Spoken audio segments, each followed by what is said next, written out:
What's going on YouTube? Welcome back to another edition of King Print, where I cover all things how to print. In today's video, I wanted to share with you an easy way to print t-shirts, even if you have no equipment and no experience printing t-shirts. Let's get right into it. All right, so the first thing we're gonna do here is print our image. I'm gonna be using my King Print logo. The cool thing about this method is that if you have a bigger image, you can print it in two pieces and then tape it together to make a bigger print. So all we're gonna need to print is our image, some painter's tape, an X-Acto knife, a screen, and a squeegee. So let's start cutting. So we're gonna take our image and remove all the black parts of our image. I try to keep my images simple because the more detail, the longer it's gonna take to get this cut out.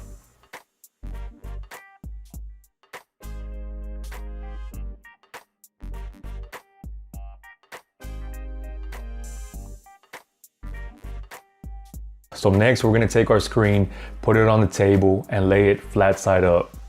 Then our image, we're gonna flip it over and lay it where we want it on the screen. It doesn't have to be perfectly centered and straight, but get it as close as you can. So from here, we're gonna add the painter's tape. You're gonna wanna make sure you put tape all the way to the edges, because anything that's not taped off, that ink can clear through.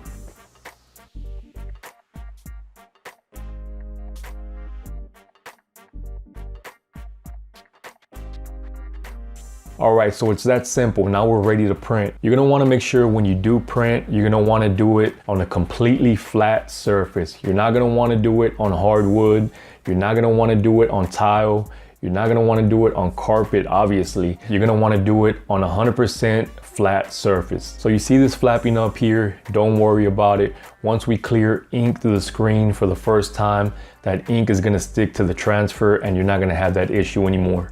Make sure you hold the screen down by the mesh. Don't hold it on one side of the frame or the opposite side of the frame. You want that pressure right in the middle. Once that screen moves, you're liable to mess up your print and it coming out blurry. So we only get one shot at this. Once we take the screen off the t-shirt, you can't put it back down for another pass because it won't line up anymore. But that actually came out pretty good. So there it is, that was our test print. Now we're ready for the official shirt. One thing you don't want to do is over ink the screen. You want just enough ink on there to clear your image.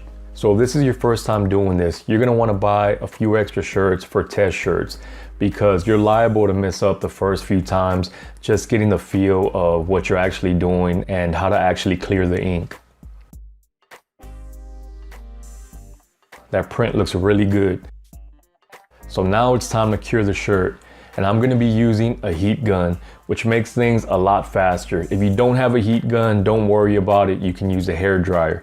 Another method you can use is using your kitchen oven, setting it at 320 for 20 seconds. You might have to play with the time and temp a little bit, but that's just another method you can use to make the process a little bit faster.